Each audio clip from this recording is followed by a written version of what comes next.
ગુજરાત પ્રદેશ ભાજપના નવા માળખાની જાહેરાત 10 ઉપપ્રમુખ 4 મહામંત્રી અને 10 મંત્રી જાહેર ડોક્ટર પરિંદુ ભગતને કોષાધ્યક્ષ બનાવવામાં આવ્યા હોવાના સમાચાર મોહન કુંડારિયાને સહકોષાધ્યક્ષ બનાવવામાં આવ્યા છે અનિરુદ્ધ દવે અને ડોક્ટર પ્રશાંત કોરાટ મહામંત્રી તો અજય બ્રહ્મભટ્ટ અને હિતેન્દ્ર ચૌહાણ મહામંત્રી કિરીટભાઈ સોલંકી એસસી મોરચાના પ્રમુખ બન્યા ગણપત વસાવા એસટી મોરચાના બન્યા પ્રમુખ તો પ્રશાંત વાળાને મીડિયા ઇન્ચાર્જ બનાવાયા છે અંજુબેન વેકરિયા બન્યા છે મહિલા મોરચાના પ્રમુખ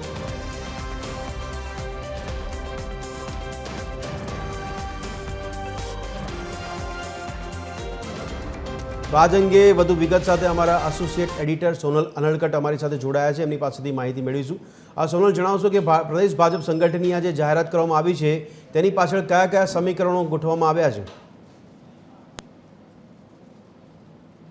જી ભદ્રેશ, લાંબા સમયથી જે નિમણૂકોની રાહ જોવાઈ રહી હતી, સંગઠનાત્મક નિમણૂકોની રાહ જોવાઈ રહી હતી. છેલ્લા લગભગ જ્યારથી જગદીશ પંચાલની નિમણૂક થઈ એક અટકળો ચાલી રહી હતી કે નિમણૂક થશે સંગઠનાત્મક, ખાસ કરીને જ્યારે છેલ્લે દિલ્હી ખાતે હાઈકમાન્ડ સાથે બેઠકો થઈ પ્રદેશ પ્રમુખ અને સાથે જ મુખ્યમંત્રી ની, ત્યારે અટકળો લગાવવામાં રહી હતી કે ટૂંક સમયમાં જ જે જાહેરાત છે તે કરવામાં આવશે અને હવે આજે અંતે જાહેરાત કરી દેવામાં આવી છે. સંગઠનાત્મક નિમણૂકો અંતર્ગતની જો વાત કરીએ તો 10 જેટલા જે ઉપપ્રમુખો છે તે નિમવામાં આવ્યા છે અને 4 મંત્રીઓ નિમવામાં આવ્યા છે અને સાથે સાથે જ મંત્રીઓની નિમણૂક પણ કરવામાં આવી છે. મહત્વનું છે કે ઉપપ્રમુખો તરીકે જે પૂર્વ મંત્રી રહી ચૂક્યા છે જયદ્રથસિંહ પરમાર, તેમની નિમણૂક કરવામાં આવી છે અને સાથે સાથે જ રમેશ ધડુક સહિતના જે નેતાઓ છે તેમને નિમણૂક આપવામાં આવી છે. આ ઉપરાંત મહામંત્રી તરીકેની જો વાત કરીએ તો ડોક્ટર પ્રશાંત કોરાટ કે જે અગાઉની ટર્મમાં CR પાટીલની ટર્મમાં જે યુવક હતા તેમને સ્થાન આપવામાં આવ્યું છે અને સાથે સાથે જ પૂર્વ પ્રવક્તા જે રહી ચૂક્યા છે ભરત પંડ્યા, તેમને ઉપપ્રમુખ તરીકે સ્થાન આપવામાં આવ્યું છે. જૂના જે નેતાઓ ગણાતા હતા કે જેમને એવી અપેક્ષા હતી કે સંગઠન અથવા તો પક્ષમાં તેમની ક્યાંક કદર થશે, તેવા ઘણા જૂના નેતાઓને, અનુભવી નેતાઓને કે જેઓ વાસ્તવિક રીતે ભાજપને વફાદાર છે તેવા નેતાઓ સ્થાન આપવામાં આવ્યું છે તેવું ચોક્કસપણે કહી શકાય. અને સાથે સાથે એક બેલેન્સ્ડ સંગઠનની જાહેરાત કરવામાં આવી છે. પ્રદેશની દ્રષ્ટિએ વાત કરીએ, વિસ્તારની દ્રષ્ટિએ વાત કરીએ તો દરેક વિસ્તારને પ્રભુત્વ આપવામાં આવ્યું છે, ચાહે છેવાડાનું પોરબંદર હોય કે કચ્છ હોય, અને અમદાવાદને પણ એટલે કે કર્ણાવતીને પણ સ્થાન આપવામાં આવ્યું છે. દરેક વિસ્તારમાંથી જ્ઞાતિ સમીકરણોને પણ ધ્યાને રાખવામાં આવ્યા છે અને પાટીદાર હોય, એસસી હોય, ઓબીસી હોય, તમામ જ્ઞાતિમાંથી જે નિમણૂકો છે તે અલગ અલગ કરવામાં આવી છે. સાથે સાથે જ મુખ્ય પ્રવક્તા તરીકે ડોક્ટર અનિલ પટેલની નિમણૂક કરવામાં આવી છે. એટલે આ પ્રકારે વિવિધ નિમણૂકો અંતે કરી દેવામાં આવી છે કે જે એક બેલેન્સ્ડ સંગઠન શકાય તે દિશામાં આ નિમણૂકો જાહેર થઈ છે એવું કહી શકાય. સોનલ, આગામી જે સ્થાનિક સ્વરાજની ચૂંટણી છે તેને લઈને આ ભાજપ સંગઠનની જે જાહેરાત કરાઈ છે, કેવી જવાબદારી અને કેવા પડકારો?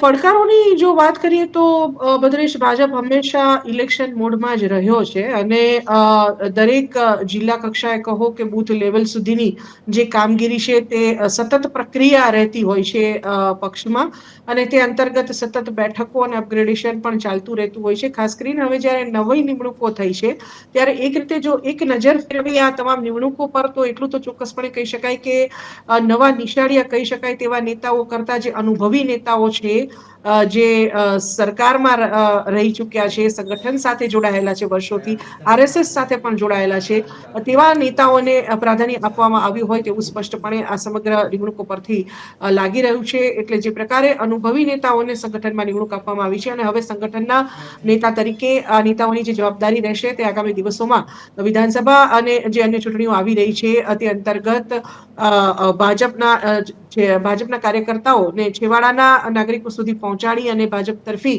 જે જુવાળ છે તે ઉભો કરવાની રહેશે અને તે અંતર્ગત જે પ્રકારના અનુભવી નેતાઓને સંગઠનમાં નિમણૂક આપવામાં આવી છે તે જોતા ચોક્કસપણે એવું લાગી રહ્યું છે કે ચૂંટણી અંતર્ગતની જે તૈયારીઓ છે તેમાં ક્યાંય ભાજપની પીછેહઠ થશે નહીં, કેમ કે જે પ્રકારના અનુભવી નેતાઓને આમાં નિમણૂક આપવામાં આવી છે તેના પરથી સ્પષ્ટપણે એવું લાગી રહ્યું છે કે ઇલેક્શન મોડ અત્યારથી જ ભાજપમાં શરૂ થઈ ચૂક્યો છે. સોનલ, 10 ઉપપ્રમુખ 4 મહામંત્રી અને 10 મંત્રી છે, કયા વિસ્તારોને વધારે પ્રાધાન્ય આપવામાં આવ્યું છે? આપે જે જાહેરાતની વાત કરી એમાં જે મંત્રીઓનો સમાવેશ કરવામાં આવ્યો છે, કયા વિસ્તારોને વધારે પ્રાધાન્ય?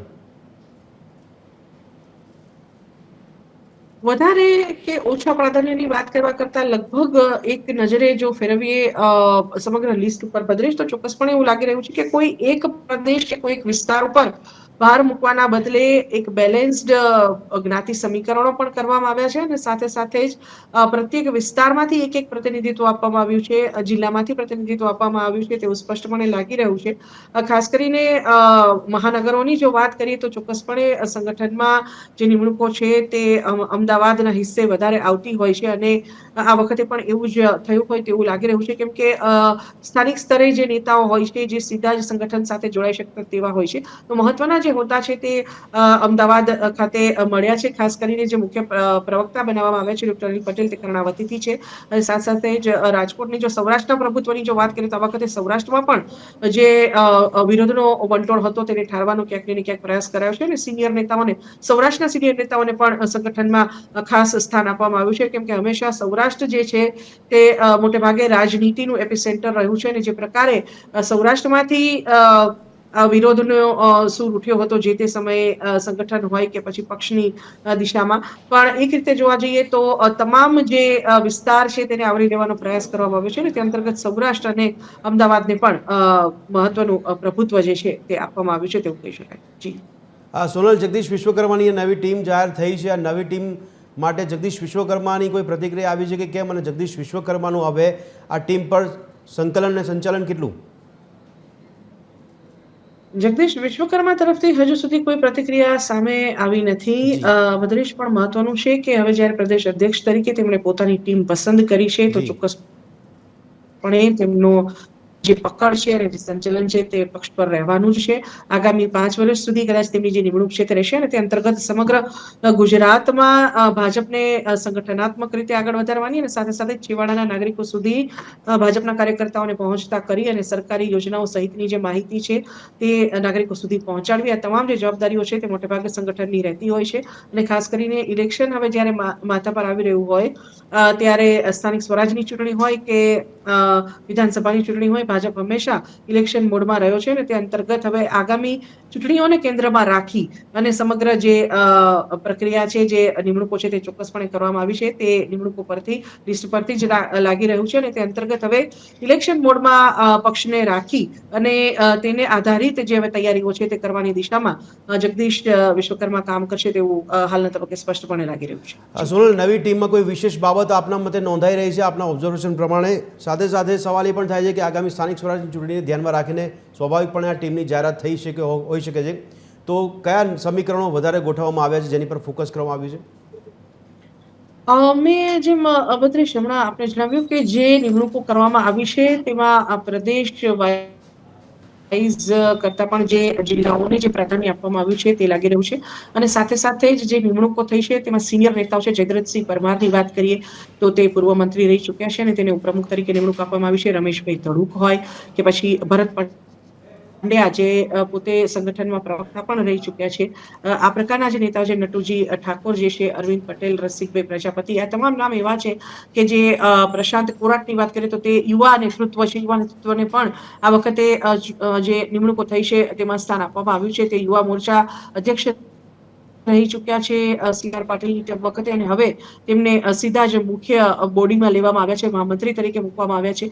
એટલે આ જે અનુભવી જે એક કાફલો બહાર મૂકવામાં આવ્યો છે સંગઠનાત્મક નિમણૂકો અંતર્ગત, તે જોતા ચોક્કસપણે એવું લાગી રહ્યું છે કે જે ભાર મૂકવામાં આવ્યો છે તે જૂના વફાદાર નેતાઓ પર મૂકવામાં આવ્યો છે, અનુભવી નેતાઓ પર મૂકવામાં આવ્યો છે. યુવા નેતૃત્વને પણ બાકાત નથી રાખવામાં આવ્યું. સાથે સાથે જ મહિલા મોરચાની જો વાત કરીએ તો મહિલા મોરચા પ્રમુખ તરીકે અંજુબેન વેકરિયાની નિમણૂક કરવામાં આવી છે જે સુરતથી છે. સુરત શહેરને પણ પ્રાધાન્ય આપવામાં આવ્યું છે કે જ્યાંથી પૂર્વ પ્રદેશ અધ્યક્ષ CR પાટીલ બિલોંગ કરી રહ્યા છે. એટલે દરેક વિસ્તાર અને દરેક પ્રદેશને અલગ અલગ રીતે જે ફાળવણી છે તે કરવામાં આવી છે. સુરત જિલ્લાની જો વાત કરીએ તેમાંથી ગણપત વસાવા કે જેમને ST મોરચા પ્રમુખ બનાવવામાં આવ્યા છે. એટલે આ પ્રકારે તમામ જે જ્ઞાતિ છે તેનું પ્રભુત્વ સાથે સાથે પ્રદેશનું પણ પ્રભુત્વ. જી સોનલ, ધન્યવાદ અમારી સાથે જોડાવા બદલ, સમગ્ર માહિતી આપવા બદલ. દર્શક મિત્રો, અત્યારે TV30ના એડિટર દીપક રાજણી પર અમારી સાથે ફોન લાઈન પર જોડાયા છે, એમની પાસેથી પણ માહિતી મેળવીશું. દીપકજી, આપનું સ્વાગત છે. દીપકજી, અત્યારે જે ગુજરાત પ્રદેશ ભાજપના નવા માળખાની જાહેરાત કરવામાં આવી છે, આપના મતે આપનું ઓબ્ઝર્વેશન શું કહી રહ્યું છે? આગામી સ્થાનિક સ્વરાજની ચૂંટણીને ધ્યાનમાં રાખીને કયા સમીકરણો ગોઠવવામાં આવ્યા છે? ભદ્રેશ, સૌથી મોટા સમાચાર છે કે ગુજરાત ભાજપે પોતાનું પ્રદેશ માળખું ડિક્લેર કરી દીધું છે. પહેલા મંત્રીમંડળની નવી રચના થઈ અને જે આતુરતાપૂર્વક રાહ જોવાઈ રહી હતી સમગ્ર રાજ્યમાં કે નવું માળખું ક્યારે આવશે, તો આજે શનિવારે રાત્રે અમિતભાઈ શાહનું જ્યારે આગમન થવાનું છે એ પહેલા જ ભાજપ પ્રદેશ પ્રમુખ જગદીશ વિશ્વકર્માએ પોતાની ટીમ જાહેર કરી દીધી છે. આખા માળખાની વાત સમજવાની આ કોશિશ કરીએ ભદ્રેશ, તો આખું માળખું નવું જાહેર કરવામાં આવ્યું છે. જેમ મંત્રીમંડળમાં નો રિપીટ થિયરી હોય છે, ઉમેદવારોમાં નો રિપીટ થિયરી હોય છે, એવું જ કંઈક આપણને આ પ્રદેશ માળખામાં પણ જોવા મળે છે. CR પાટીલની ટીમમાં જે લોકો હતા એમાંથી લગભગ એક પણ વ્યક્તિને આમાં સમાવેશ નથી થયો. જગદીશ વિશ્વકર્માએ તમામ ઉપપ્રમુખ, મહામંત્રી, મંત્રી તમામ નવા લોકો પસંદ કર્યા છે. સૌથી મોટી વાત ભદ્રેશ આ વખતે એ છે, જેમાં ઘણા ઓછા લોકોનું ધ્યાન ગયું હશે, એ છે કે 4 મહામંત્રીના નામ જાહેર કરવામાં આવ્યા છે, પરંતુ 4 મહામંત્રીના ઝોન ડિક્લેર કરવામાં નથી આવ્યા. આપણે હું જણાવી દઉં કે ભાજપનું પ્રદેશ માળખું સૌરાષ્ટ્ર, ઉત્તર ગુજરાત, મધ્ય ગુજરાત અને દક્ષિણ ગુજરાતની માફક કામ કરતું હોય છે. આ 4 ઝોનના મહામંત્રી હોય છે, પરંતુ આજના લિસ્ટમાં 4 મહામંત્રીના નામ ડિક્લેર થયા છે. અનિરુદ્ધ દવે, પ્રશાંત કોરાટ, અજય બ્રહ્મભટ્ટ અને હિતેન્દ્રસિંહ ચૌહાણ. આ 4 મહામંત્રી બનાવવામાં આવ્યા છે. એવું લાગી રહ્યું છે કે હવે પછી આ લોકોને ઝોન સોંપવામાં આવશે. એટલે સૌરાષ્ટ્રમાં કોણ આવશે, ઉત્તર ગુજરાતમાં કોણ આવશે, દક્ષિણ ગુજરાતમાં આવા લોકોને સોંપવામાં આવશે. એ બહુ જ સિગ્નિફિકન્ટ બની જશે ભદ્રેશ. આ ઉપરાંત તમને હું એક મહત્વની બાબત એ કહી દઉં કે 7 મોરચા છે જે ભાજપના જે મહત્વનું કામ કરતા હોય છે, એ 7 મોરચાના પ્રમુખનું પણ નામનું એલાન થઈ ગયું છે. જેમ પ્રશાંત કોરાટ યુવા ભાજપના પ્રમુખ હતા અત્યારે, તો પ્રશાંત કોરાટનું સ્થાન લીધું છે બરોડાના સાંસદ ડોક્ટર હેમાંગ જોશીએ. એટલે બાકીના જે બધા મોરચા છે, મહિલા મોરચા, કિસાન મોરચા, OBC મોરચા, આ તમામ એટલે જે 7 મહત્વના મોરચામાં પણ પ્રમુખનું એલાન થઈ ગયું છે. એટલે અડધું માળખું જાહેર કરવાને બદલે આખું માળખું જાહેર કરી દેવામાં આવ્યું છે. નવા અનેક લોકોનો સમાવેશ કરવામાં આવ્યો છે. દરેક શહેર જિલ્લાને પ્રતિનિધિત્વ આપવાની કોશિશ કરી છે અને નો રિપીટ થિયરી અપનાવીને બધા નવા લોકોને સ્થાન આપવામાં આવ્યું છે. ભદ્રેશ, દીપકજી, જે રીતે જગદીશ વિશ્વકર્મા ગુજરાતનું જ્યારે તેમની નામની પસંદગી થઈ ત્યારબાદથી ગુજરાત પ્રવાસ ખેડી રહ્યા છે, આવતીકાલે અમિત શાહ આવી રહ્યા છે અને આપે કીધું કે સંપૂર્ણ ટીમ જાહેર કરવામાં આવી છે, તો આગામી સ્થાનિક સ્વરાજની ચૂંટણીને ધ્યાનમાં રાખીને આ ટીમ પાસે કયા કયા પડકારો નજીકના સમયમાં જોવા મળશે? ભદ્રેશ, ભાજપ પ્રદેશ પ્રમુખ છે એ આખા રાજ્યનું માળખું સંભાળતા હોય છે અને એની ટીમના લોકો જુદા જુદા એરિયાને સાચવતા હોય છે. અને ભારતીય જનતા પાર્ટી પૂરું ઓર્ગેનાઇઝડ વેમાં ચાલનારી પાર્ટી છે. દરેક મુદ્દાને ધ્યાનમાં લેનારી પાર્ટી છે. આગામી કોર્પોરેશનની ચૂંટણી અને જિલ્લા પંચાયત, તાલુકા પંચાયતની ચૂંટણીને ધ્યાનમાં રહીને પસંદગી કરવામાં આવી છે. આપણા આખા માળખા ઉપર નજર કરીએ ભદ્રેશ, તો તમામ જ્ઞાતિને સમાવેશ કરવામાં આવ્યો. માળખામાં પણ એરિયાને પણ આવી લેવામાં આવ્યા છે. એટલે તમામ પ્રકારની આખી વ્યવસ્થા ગોઠવીને આખું માળખું જાહેર કરવામાં આવ્યું છે. ભાજપના દિગ્ગજ નેતા ડોક્ટર અનિલ પટેલને મીડિયાના મુખ્ય પ્રવક્તા બનાવવામાં આવ્યા છે. તેમણે યમલ વ્યાસનું સ્થાન લીધું છે.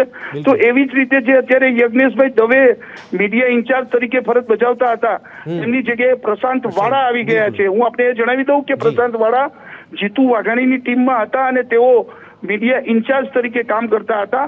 એટલે એમને બીજી વાર પ્રશાંત વાળાને એના અનુભવને ધ્યાનમાં લઈને જવાબદારી સોંપવામાં આવી છે. અત્યાર સુધી આપણે યજ્ઞેશ દવેને મીડિયાના ઇન્ચાર્જ તરીકે ટીવી ઉપર નિહાળતા હતા, એમની પ્રેસ નોટ જોતા હતા અને મીડિયાનું સ્ટેટમેન્ટ એમના તરફથી આવતું હતું. હવે ફરીથી આપણને પ્રશાંત વાળા મીડિયા સમક્ષ જોવા મળશે અને મુખ્ય પ્રવક્તા તરીકે ડોક્ટર અનિલ પટેલ આપણને દેખા દેશે. એટલે આખી માળખાની એટલી સરસ રીતે વ્યવસ્થા ગોઠવી છે, એરિયાનું ધ્યાન રાખ્યું છે, અનુભવી લોકોને લેવામાં આવ્યા છે. હવે સૌથી મોટો સવાલ ભદ્રેશ એ છે કે જગદીશ વિશ્વકર્મા હાઈકમાન્ડ સાથે પરામર્શ કરી જે 4 ઝોન મહત્વના છે, સૌરાષ્ટ્ર, ઉત્તર ગુજરાત, દક્ષિણ ગુજરાત અને મધ્ય ગુજરાત, આ 4 ઝોનમાંથી કોને ક્યાં ઝોનનો હવાલો સોંપવામાં આવે છે. ચોક્કસ. દીપકજી, ખૂબ ખૂબ આભાર અમારી સાથે જોડાવા બદલ, સમગ્ર માહિતી આપવા બદલ. તો દર્શક મિત્રો, મહત્વના સમાચાર ગુજરાતના રાજકારણને લઈને ખાસ પ્રદેશ ભાજપના સંગઠનની જાહેરાત કરવામાં આવી છે, જેમાં સંપૂર્ણ ટીમ જાહેર કરવામાં આવી છે. આવતીકાલે અમિત શાહ, કેન્દ્રીય ગૃહમંત્રી અમિત શાહ ગુજરાતની મુલાકાતે પણ છે ને આગામી સમયમાં